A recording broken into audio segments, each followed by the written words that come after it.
Cześć! To będzie odcinek typowo biograficzny, bo skupimy się na artyście, ale również na mieście. Jak pewnie zauważyliście, jesteśmy w Krakowie, bo stąd pochodzi wyjątkowa kobieta i świetna wokalistka. Tworząc ten film, współpracujemy z magazynem Muzyczny Zwierz i u nas zwierzaków również nie zabraknie. Będzie o cykadach, szczurach, ale przede wszystkim opowiem Wam o kocicy polskiego rocka. Zapraszam na spacer po Krakowie z Korą i zespołem Manam.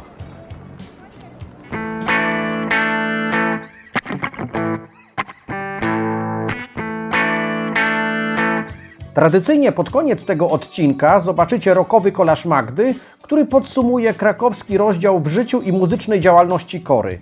Obraz po raz pierwszy będzie dotyczył polskiego artysty. Miło, że będzie to kobieta. Kora urodziła się w Krakowie 8 czerwca 1951 roku jako Olga Aleksandra Ostrowska i była piątym dzieckiem swoich rodziców. Miała wcześniej 3 braci i starszą o 7 lat siostrę Annę. Jej mama miała na imię Emilia, a ojciec Marcin. Urodziłam się w ostatni, pracowity dzień tygodnia. W czerwcowy poranek, w piątek na dobry początek. 3 braci już było i siostra, 2 braci już dawno nie żyje. Cała 7-osobowa rodzina zajmowała niewielką suterenę w kamienicy przy ulicy Grodgera 2 w Krakowie. Warunki, w których mieszkali, były na granicy ubóstwa, ale dzieci były tu szczęśliwe. Mała Olga była przez swoją mamę nazywana Gwiazdeczką. Niestety, niedługo później jej dzieciństwo bardzo się zmieniło. Kiedy Olga miała 4 lata, jej mama zachorowała na gruźlicę i musiała na długo wyjechać do sanatorium. Ojciec nie mógł sobie poradzić z 5 dzieci, dlatego Olga i jej siostra Anna zostały oddane do sierocińca. Dziewczynki trafiły do placówki w Jordanowie. Tutaj w Jordanowie, przy ulicy Rynek 45, to jest ta kamienica, mieścił się sierociniec należący do Caritasu i był prowadzony przez siostry Prezentki. Dorosła już Kora mówiła, że spędziła tutaj 5 strasznych lat. Zaczęło się od tego, że rozdzielono ją ze starszą siostrą i zakazano im się kontaktować. Przestała być również malutką Olgą i została numerem 8. Właśnie takim numerem oznaczono jej ubrania. Kora wspominała, że zakonnice były dla dzieci w patologiczny sposób okrutne. Było znęcanie się psychiczne, ale również bicie, wykręcanie uszu i klęczenie na grochu. Dziecko, które zmoczyło się w nocy, a takich ze względu na stres nie brakowało, musiało samo prać pościel, a później suszyć ją, trzymając wysoko w górze. Jestem pewien, że ogląda nas wielu rodziców, którym cała ta sytuacja nie mieści się w głowie. Począwszy od tego, że dzieci w ogóle trafiły do sierocińca, poprzez bicie ich i poniżanie przez zakonnice. Każdy, kto podnosi rękę na dziecko, jest zwyrodnialcem, a tutaj mówimy o siostrach zakonnych, które teoretycznie reprezentowały Boga. Chodźmy już stąd.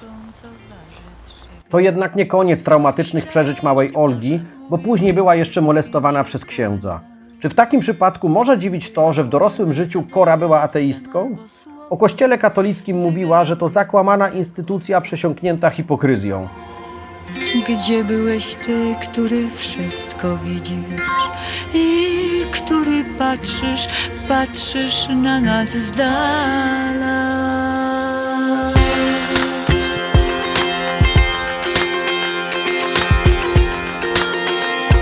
O swoich przeżyciach z tamtego okresu zaśpiewała w piosence Zabawa wchowanego, której tytuł wykorzystał później Tomasz Sekielski w swoim filmie dokumentalnym o pedofilii w polskim kościele katolickim. Kolejne lata życia także Olgi nie rozpieszczały. Już po powrocie z sierocińca była świadkiem śmierci swojego ojca. Jej bracia popadli w alkoholizm, co przełożyło się na pijackie awantury w domu. Pomimo że rodzina otrzymała przydział do większego mieszkania, wciąż brakowało pieniędzy na codzienne potrzeby. Dlatego, aby odciążyć domowy budżet, Olga zamieszkała u swojego wujostwa, gdzie niestety również nie zaznała rodzinnej atmosfery. Takie doświadczenia wpędziły nastoletnią dziewczynę w stany depresyjne. Pojawiły się narkotyki i niestety myśli samobójcze. Któregoś dnia młoda dziewczyna postanowiła odebrać sobie życie i podcięła sobie żyły. Szczęśliwie została uratowana przez sąsiadkę, która w porę wezwała pomoc. Życie Olgi nabrało kolorowych barw dopiero pod koniec lat 60., a to za sprawą przynależności do ruchu hipisowskiego. Dziewczyna uczęszczała wtedy do 7. liceum i wyraźnie wyróżniała się w tłumie. Olga jako hipiska bardzo często podróżowała autostopem po całej Polsce. W 1968 roku w Mielnie nad Morzem Bałtyckim odbywał się pierwszy ogólnopolski zlot hipisów. Właśnie tam Olga została Korą. Pseudonim, który wymyśliła jej koleżanka, został z nią do końca życia. Warto zaznaczyć również, że życiowe doświadczenia zahartowały prawie już dorosłą dziewczynę. Cora emanowała oryginalną osobowością, charakterem oraz ubiorem. Właśnie w roku 1968, kiedy Cora miała 17 lat, jej pierwszym chłopakiem był bardzo znany w krakowskim środowisku hipisowskim człowiek o pseudonimie Pies. Część z Was pewnie wie, kto to jest, ci, którzy nie wiedzą, mogą sprawdzić. Powiem tylko, że na szczęście nie miał on wpływu na późniejsze życie artystki, a sama Cora o tym związku mówiła, że miał on psychodeliczno-sadomasochistyczny charakter, a taka niezależna osoba musiała to zakończyć. Nie poganiaj mnie, bo tracę oddech. Nie poganiaj mnie, bo gubię rytm. Nie poganiaj mnie, bo tracę oddech. Nie poganiaj mnie, bo gubię rytm. W latach 60. hipisi spotykali się głównie w dwóch miejscach. Jednym z nich były Krzysztofory, to ta kamienica. Tutaj swój teatr miał Tadeusz Kantor. W dużej mierze właśnie w tym miejscu toczyło się artystyczne życie Krakowa. Drugim miejscem, gdzie można było spotkać całą krakowską bohemę, była słynna piwnica pod Baranami. Tutaj w 1969 roku Cora poznała Marka Jackowskiego, który występował wtedy jako gitarzysta ze swoją grupą Vox Gentis. Między Corą i Markiem wyraźnie zaiskrzyło, chociaż trzeba przyznać, że inicjatywa wyszła od Marka. Para wzięła ślub 10 grudnia 1971 roku i nie było to tylko małżeństwo. Tak narodził się jeden z najsłynniejszych w Polsce rockowych duetów kompozytorskich. Następnie para przeprowadziła się do Warszawy, gdzie w 1972 roku Cora urodziła syna Mateusza. Marek Jackowski grał w zespole Ossian, gdzie również Cora udzielała się w chórkach. W 1975 roku Marek zaproponował muzyczną współpracę w nowym projekcie swojemu przyjacielowi, multiinstrumentaliście Milo Curtisowi. Od pierwszych liter imion założycieli M i M powstała nazwa Manam. W 1976 roku wokalistką zespołu została Cora. Grupa po odejściu Milo Curtisa i zastąpieniu go przez Johna Portera przyjęła na jakiś czas nazwę Manam Elektryczny Prysznic. W 1978 roku Cora i Marek ponownie zamieszkali w Krakowie, a w 1979 ich zespół już oficjalnie pod skróconą nazwą Manam zadebiutował na muzycznym kampingu w Lubaniu. Rok później wystąpili także w Jarocinie. Marek komponował utwory, a Cora pisała teksty i śpiewała. Jak czuła się w tej roli? Naprawdę świetnie. Czuję się świetnie, ach jak przyjemnie. Stoję.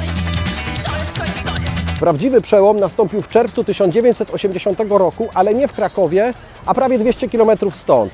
Przejdźmy tam na chwilę. Stoję.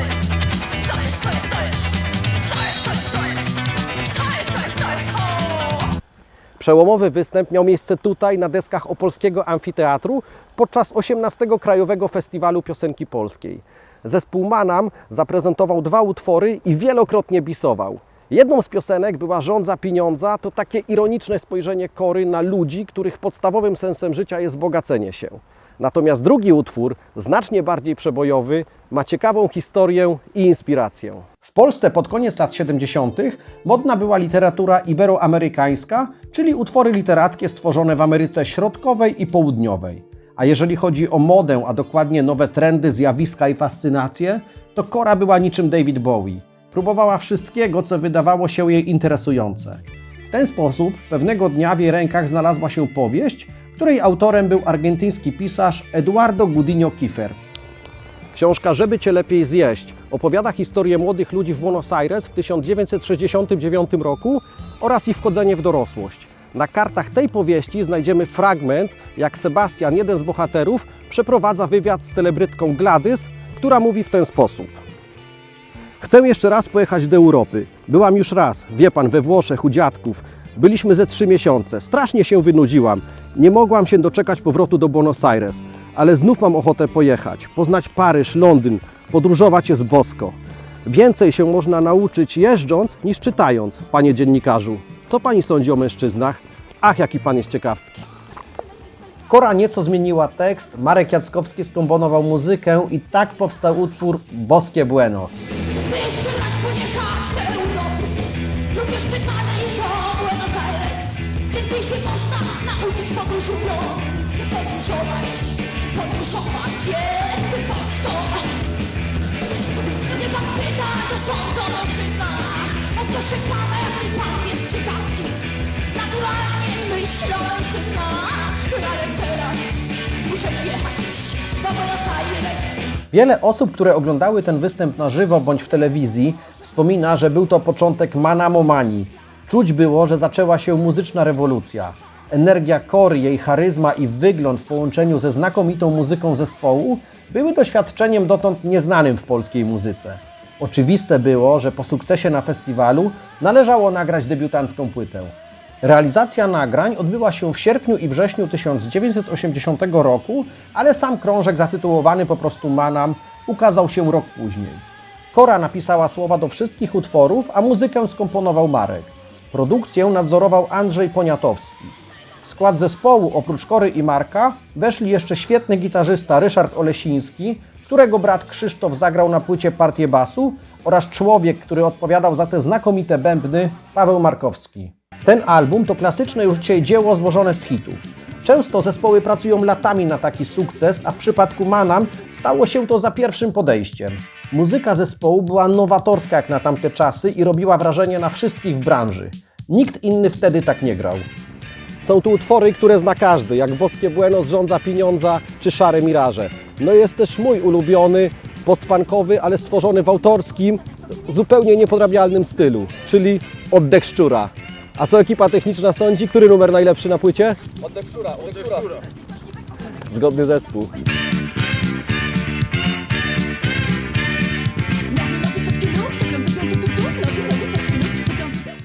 Po gigantycznym sukcesie, jaki przyniósł opolski festiwal i debiutancka płyta, zespół wyruszył w ogólnopolską trasę koncertową. W ciągu roku zagrali kosmiczną ilość ponad 500 koncertów. Wspomnieć należy również o filmie Wielka Majówka, w którym zespół wystąpił i który również okazał się świetną promocją grupy.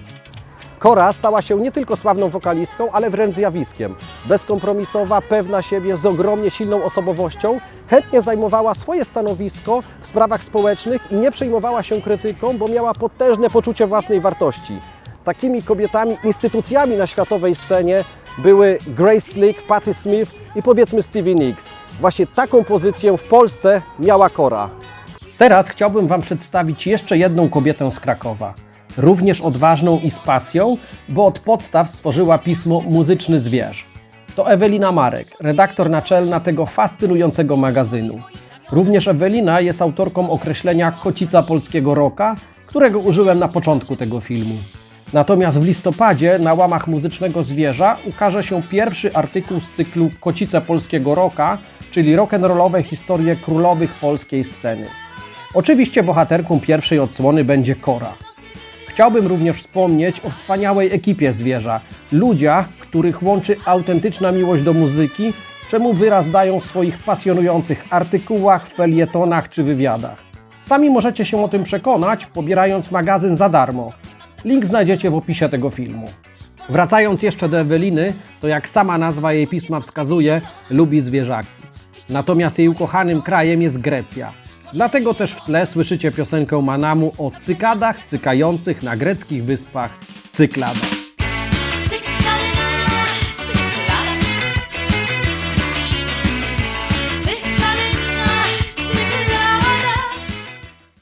Krakowski Teatr Stół. W tym miejscu w 2001 roku Kora miała swój benefis, ale również tutaj została nagrana druga płyta zespołu O, która okazała się komercyjnym sukcesem. Jednak zarówno Kora, jak i pozostali muzycy Manam nie byli z niej do końca zadowoleni. Płyta przyniosła jednak kolejne hity, jak Nie poganiaj mnie, bo tracę oddech oraz O, nie rób tyle hałasu. O, bo to tyle hałasu, o, nie ma już dla ciebie szansy.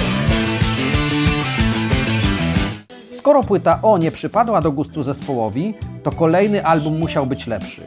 I rzeczywiście był. Potencjał zespołu podchwyciło kilku menedżerów mających kontakty na zachodnich rynkach muzycznych. Producentem nowego materiału został Anglik Neil Black. Powstał uważany za najlepszy w dyskografii zespołu album Nocny Patrol, którego nazwa odnosi się do czasów nagrywania poprzedniej płyty. Wtedy w stanie wojennym zespół był bardzo często zatrzymywany do kontroli przez wojskowe patrole. płyta przyniosła kolejne hity. Wśród nich Krakowski Splin. Czekam na wiatr, co rozgoni ciemne, skłębione zasłony. Stanę wtedy na raz ze słońcem twarzą w twarz. Równolegle z Nocnym Patrolem została nagrana wersja anglojęzyczna Night Patrol z przeznaczeniem na rynki niemiecki i krajów Beneluxu. Zespół koncertował w Europie i królował w Polsce na liście przebojów. Wtedy jednak doszło do wydarzenia, które momentalnie wszystko zmieniło. Kora i Manam odmówili grania dla komunistycznej młodzieży z Polski i ZSRR. Marek Niedźwiecki, prowadzący listę przebojów Trójki, dostał zakaz grania utworów zespołu, który miał wówczas na liście aż 3 numery. Dlatego, kiedy dochodził do miejsca, w którym powinna zabrzmieć muzyka grupy, grał tylko werble z utworu To tylko tango. Słuchacze od razu zorientowali się, że coś jest nie tak.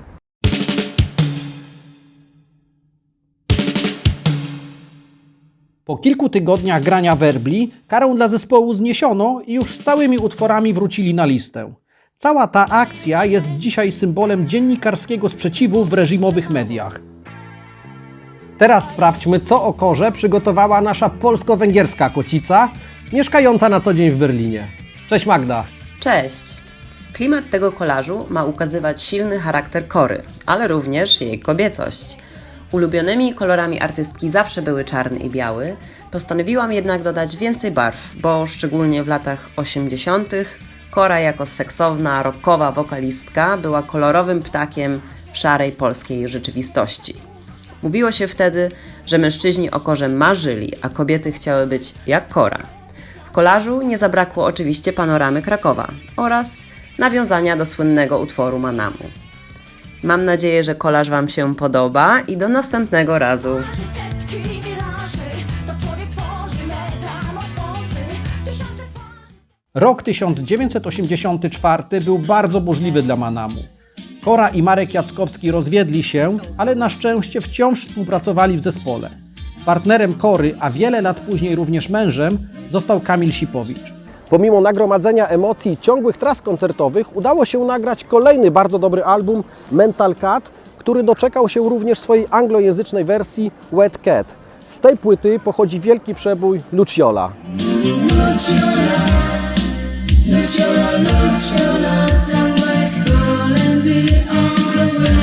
Zespół znowu koncertował w Polsce i Europie. Niestety relacje między muzykami zaczęły wyraźnie szwankować. Pojawiły się kłótnie i wzajemne pretensje. Kora narzekała na nadużywanie alkoholu przez zespół. To wszystko spowodowało, że w 1986 roku zagrali pożegnalny koncert i Manam zawiesił działalność. Wtedy, wciąż jeszcze w Krakowie, doszło do zaskakującej współpracy Kory z muzykiem, który w tamtych czasach znany był przede wszystkim z grania na krakowskich ulicach.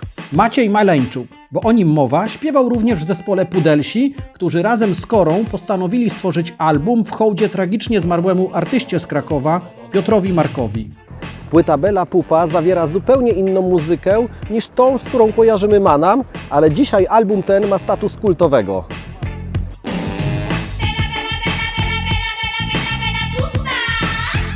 Jak się okazało, był to ostatni projekt, jaki artystka zarejestrowała w swoim rodzinnym mieście.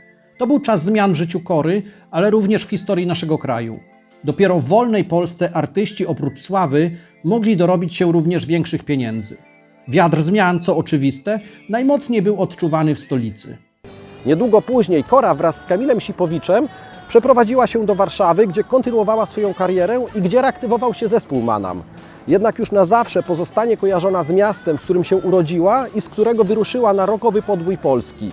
W tym roku Kraków w wyjątkowy sposób postanowił upamiętnić Korę. U zbiegu ulic Fałata i Prusa znajduje się skwer, którego patronką 8 czerwca 2022 roku została właśnie Kora. To miejsce znajduje się w dzielnicy Krakowski Zwierzyniec, o której podczas uroczystości prezydent Krakowa mówił, że zawsze przyciągała artystów z niepokorną duszą. To określenie idealnie pasuje do naszej bohaterki. A my już kończymy ten odcinek 46 Rocking Streets. Dzisiaj moją przewodniczką po pięknym Krakowie była jedna z jego najwybitniejszych cór, Kora. Co prawda artystki nie ma już wśród nas, ale pozostawiła po sobie piękne albumy, do słuchania których serdecznie zachęcam, również tych późniejszych. Do zobaczenia następnym razem. Let's walk, let's rock.